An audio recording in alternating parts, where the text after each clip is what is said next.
पर उसमें है, तो वो जो है जब जल जाए और उसके बाद केवल वो जो बचा हुआ भाग है वो घी है।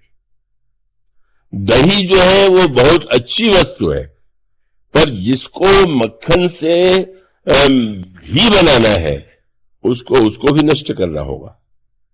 इसलिए गोस्वामी जी ने सूत्र दिया, जब विमल वैराग्य का मक्खन तैयार हो गया, बोले खाना हो तो कोई बात नहीं, पर दिया जलाना है, दिया जलाने के लिए उसको घी बनाना है। तो उन्होंने कहा अब जो है आप आग पर पकाइए। आग कौन सी? जोग अग्नि करी प्रगट तब, योग अग्नि की अग्नि को प्रज्वलित कीजिए। और लकड़ी कौन सी लगावे? जोग अग्नि करी प्रगट तब कर्म शुभाशुभ लाए। अभी तक यह ध्यान बना हुआ था ये कर्म अशुभ है, शुभ है, अशुभ छोड़ना है, शुभ करना है। अब वो स्थिति आ गई कि जब लकड़ी जलाई जाए, योग की अग्नि में जब लकड़ी जलावे तो लकड़ी कौन है? बोले शुभ और अशुभ कर्म दोनों को ही। अब भेद नहीं रह गया। लकड़ी जब तक अलग अलग है तब तक ये आम की है, ये इमली की है, नाम देंगे आप। लकड़ी जल गई, रह गया केवल राख। अब बताइए कि कितना भाग आम का है, कितना इमली का है, कितना नीम का है। बोले अभी तक शुभ और अशुभ कर्म की वृत्ति बनी हुई थी, अब वो दशा आ गई कि शुभ और अशुभ कर्म भी जो है योग की अग्नि में जल गए। तो कर्म तो जल गया, पर वहां क्या हुआ? बुद्धि सिरावे ज्ञान घृत। अब बुद्धि जो है उस ज्ञान घृत के लिए तब उसमें गोस्वामी जी ने कह दिया ममता मल जरी जाए। लीजिए, विमल कह चुके थे, पर पूछा गया महाराज विमल में कोई मल होता है क्या? उन्होंने कहा भाई जैसे मक्खन में जो मल होता है वो कोई मिट्टी वाला मल नहीं होता, दही वाला होता है, पर घी बनाने वाले के लिए तो उसे भी जलाना होगा। इसी प्रकार से मानो सूत्र क्या है, और वो बहुत काम की बात है कि वैराग्य आ जाने के बाद उसमें आप देखेंगे पकाने में तो एक विचित्र बात है कि जब तक खटास रहेगी वो आवाज उसमें जरूर आवेगी, चिचिड़ाहट। और जब वो जल जाता है तो बस बंद हो गई, आवाज बंद हो गई, बोले अब घी हो गया। इसी प्रकार से वैराग्य में जब तक मैं वैराग्य बना हुआ, मैं वैराग्यवान हूं, तब तक अभी खटास है। और उसकी कसौटी क्या है?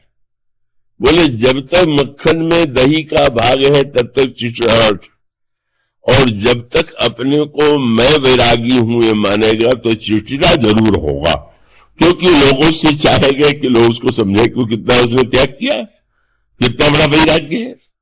मानो वह स्थिति कि जब केवल उस शुद्ध वैराग्य में मैं वैराग्यवान हूं, मेरा वैराग्य है, यह वृत्ति समाप्त हो गई, तब यह शुद्ध स्थिति। तो समर्पण जो है उसमें भी तो यह बात है, मैंने समर्पित किया, मैंने ये समर्पित किया, यह शब्द तो बड़ा प्रचलित। इसलिए इस समर्पण के बाद की जो स्थिति है वह राम राज्य है। और वो समर्पण के बाद की स्थिति किसमें है? जनक में भी नहीं। कसौटी पर कसे गए तो पता चला कि ज्ञानी जी में थोड़ी वैसी भले ही मैं और ममता न हो, पर है तो अवश्य। बड़ा कौतुकी ईश्वर है ना, ज्ञानी में और उसमें खेल चला। ज्ञानी ने सोचा मैं परीक्षा लूंगा, जो शिव धनुष को तोड़ देगा उसको मैं समर्पण करूंगा। ईश्वर तो बड़ा कौतुकी, जनक के दूतों ने आकर के कहा कि जो तोड़ेगा उसे सीता उसके गले में जयमाल डालेंगी। सब उठते दिखाई दे रहे पर श्री राम नहीं। किसी ने श्री राम को उलाहना दिया कि पुष्प वाटिका में तो देख के लगता था कि सीता जी के प्रति इतना अनुराग है कि बस जा भी रही है, देखते हैं तो सिय मुकुश से भय नयन चकोरा। जा भी रही है तो आप प्रभु जब जात जानकी जानी, सुख स्नेह शोभा गुण खानी, परम प्रेम में मृदु मस्कीनी, चारु चित्त भीति लिखी लीनी, हृदय सरात सिय लोनाई। प्रेम की स्याही से प्रभु अपने हृदय में सीता जी का चित्र बनाते हैं और फिर चित्रकार महोदय उस चित्र को भीतर ही भीतर देख रहे हैं और प्रशंसा करते हुए गुरु जी के पास गए। वही श्री राम बैठ गए हैं, धनुष तोड़ने के लिए उठ नहीं रहे। कहां चला गया प्रेम? किसी ने कहा महाराज आप उठे क्यों नहीं? प्रभु ने हंस करके कहा जिन्हें पाने की इच्छा थी वो उठे, मुझे तो पहले से मालूम था कि वो मेरी है, मैं क्यों उठता? वो बेचारे समझ रहे थे कि टूटने के बाद हमें पाना है और मुझे ज्ञात था कि मुझे पाना नहीं है, प्राप्त है, प्राप्त ही नहीं है, मुझसे अभिन्न है। तो प्रभु मानो परीक्षा चल रही थी। ज्ञान परम ज्ञानी देखना चाहते थे कौन है जो उस कर्तृत्व के धनुष को, अभिमान के धनुष को, समष्टि अहंकार के धनुष को तोड़ सकता है, कौन वो विरागी है। और जब परीक्षा हुई तो ज्ञानी विरागी जी थोड़े पिछड़ गए। अब वो प्रभु तो उठे नहीं। अब हुआ ये कि जनक महानतम ज्ञानी होते हुए जब उन्होंने देखा कि कोई नहीं उठा, श्री राम भी नहीं उठे और कोई नहीं उठा, तो उनके हृदय में वो बड़ी व्याकुलता आई, खड़े हो गए और जो भाषण दिया, तजहुआस निज निज गृह जाहु, लिखा न विधि वैदेही विवाह। आप लोग अपने अपने घरों को चले जाइए, कन्या का विवाह ब्रह्मा ने नहीं लिखा है। और आपने कहा जो जनत्यू भट बुन्य भूय भाई, तो पन करी होते हूं न हंसाई। अगर मैं समझता कि पृथ्वी वीरों से खाली हो गई है तो मैं पन प्रतिज्ञा करके हंसी का पात्र न बनता। कहने लगे मेरी कन्या कितनी सुंदर है, धनुष तोड़ करके कितनी बड़ी कीर्ति मिलने वाली है। कोई ऐसा नहीं हो सकता कि इतनी महानतम वस्तु को न पाना चाहे। और अगर कोई प्रयत्न नहीं कर रहा है तो इसका अर्थ है आप में सामर्थ्य नहीं। उनका विश्वास है। कौन है ऐसा? वही उन्होंने पूछा। कुंवरी मनोहर विजय बड़ी कीरति अति कमनी। क्या है? पामनिहार विरंची जन रचे उन धनु दमनीय। मानो स्पष्ट हो गया कि जैसे सूर्य पर भी कभी कभी बादल आ जाते हैं, बादल से सूर्य नष्ट न हो जाए पर ढक तो जाते। जनक का ज्ञान उस समय ढक गया और उस ममता के बादल ने मेरी बेटी, बस मेरी बेटी का विवाह नहीं होगा। साधारण पिता जैसे बेचैन हो जाते हैं बेटी का विवाह न होने पर, उसी प्रकार से तत्वज्ञ जनक जो है बेचैन हो गए।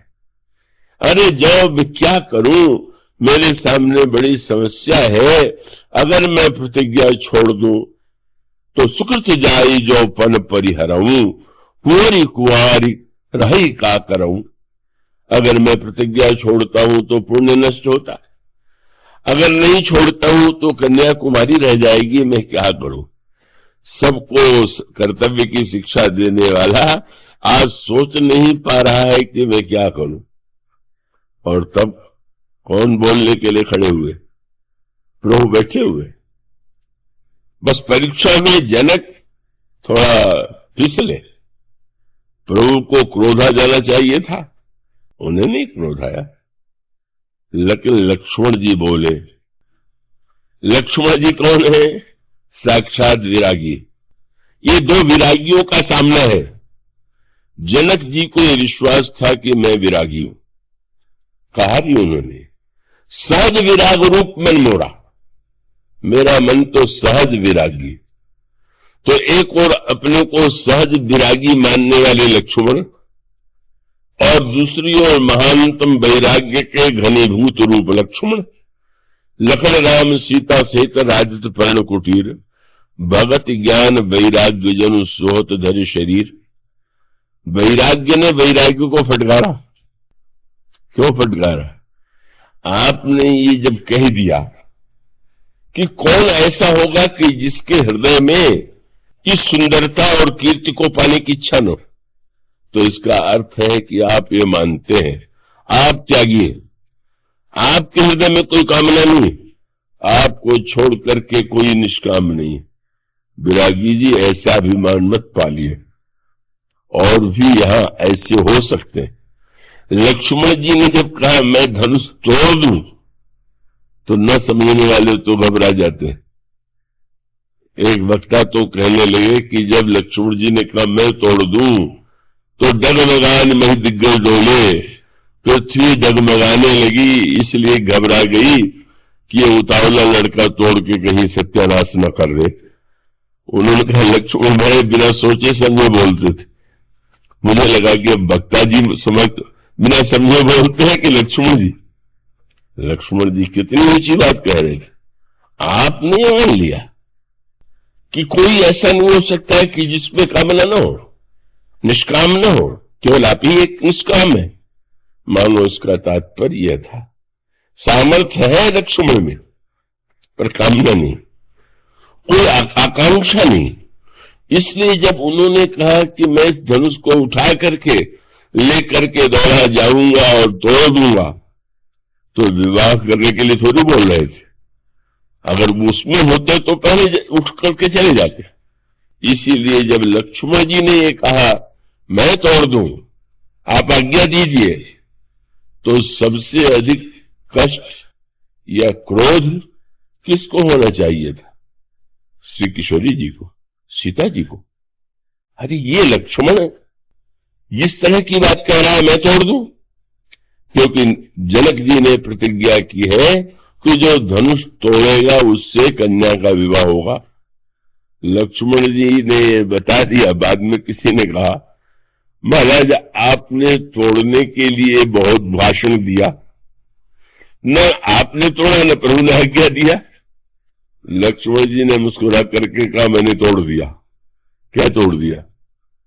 धनुष थोड़ी तोड़ना था, जनक का भ्रम तोड़ना था। भ्रम तोड़ना था, उसी के लिए मैंने ऐसा कहा था। क्या भ्रम तोड़ना था? क्या एक तो जनक को भ्रम था कि धनुष टूटेगा तब विवाह होगा। मैं बताना चाहता था विवाह बहुत पहले से हो चुका, अनादिकाल से ये दोनों विवाहित। आप व्यर्थ ही सिरदर्द पाले हुए।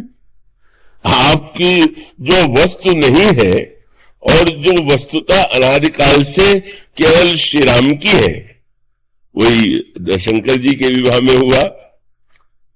दूल्हे को देखा मैना ने तो वो विलाप प्रारंभ किया और नारद जी के लिए ऐसे ऐसे कठोर शब्दों का प्रयोग किया कि नारद जी से कहा कि अब देखिए क्या होता है, आपके लिए क्या कहा जा रहा है, संतों के प्रति क्या लोगों के मन में धारणा होगी। अच्छा तो मैं जाता हूं। पर सोचने लगा अकेले जाऊं और फिर बहुत क्रोध में क्या ऐसा व्यवहार करे, तो सप्तर्षियों को भी बुला लिया, आइए मेरे साथ चलिए। गए। नारद अकेले जाते तो मैना बहुत क्रोध करती। अब वो सातों ऋषि भी थे तो आदर करना बड़ा बैठा दिया।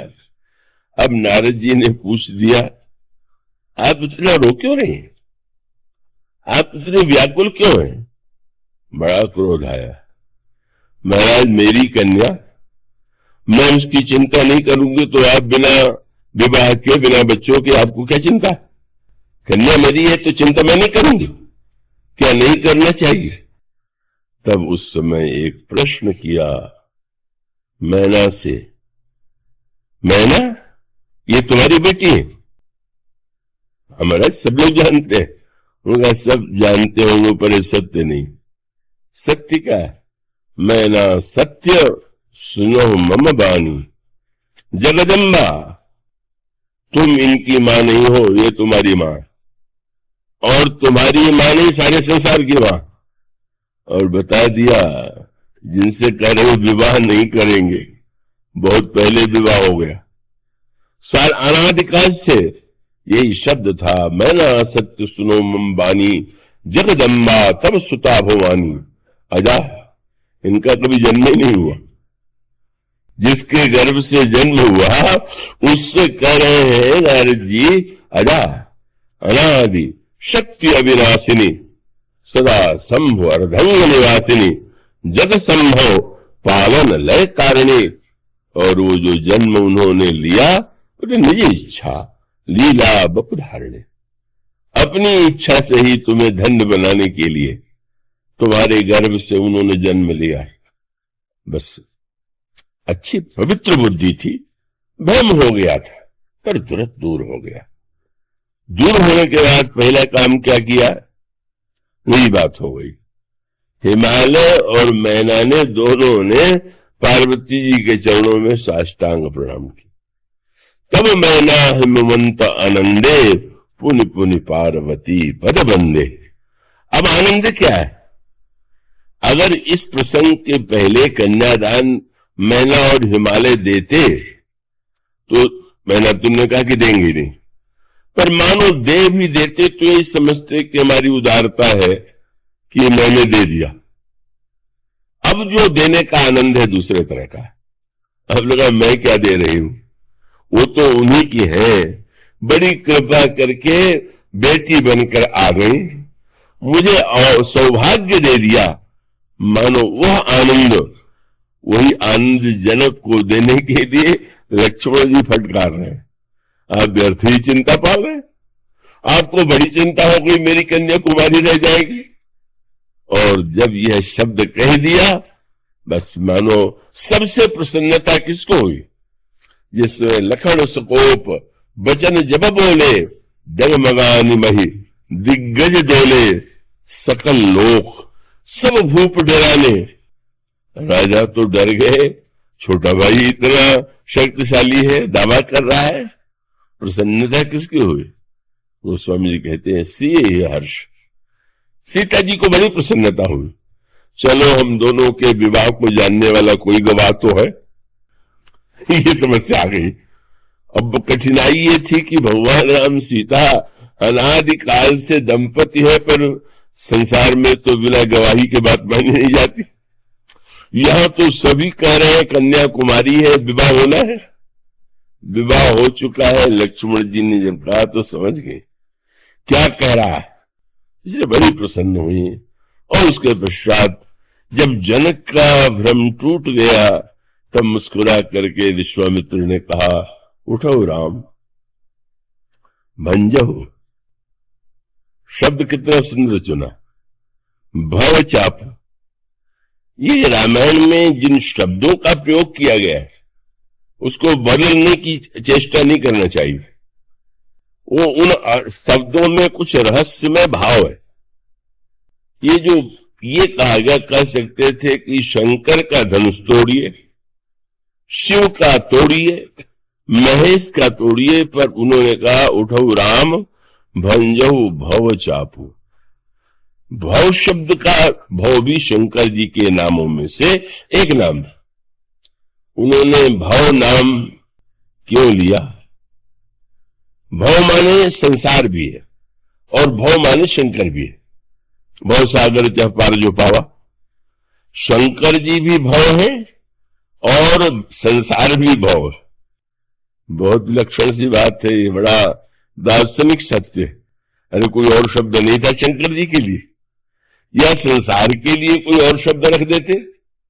दोनों भव क्यों है, उसका तत्व यह है कि अगर आपकी ज्ञानमयी दृष्टि हो तो ये संसार संसार न होकर के शिव रूप है, और आपकी दृष्टि सही न हो तो ये संसार भव है जिसमें आप डूब रहे हैं।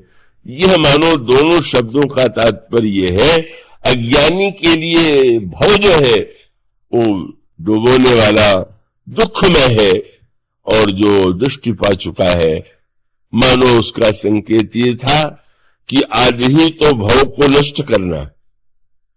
भव क्या है, ये रामायण की शब्दावली में तो कभी कभी गोस्वामी जी ऐसी बड़ी बात कह देते हैं कि उसका आनंद जो जरा गहरी साहित्य का आनंद लेने वाला होगा वो जानेगा। श्री किशोरी जी जब पार्वती जी की स्तुति करने चली तो शब्दावली को आप पढ़िए। जय जय गिरिवरराज किशोरी, जय महेश मुख चंद्र चकोरी, हे हिमालय की पुत्री आपकी जय हो।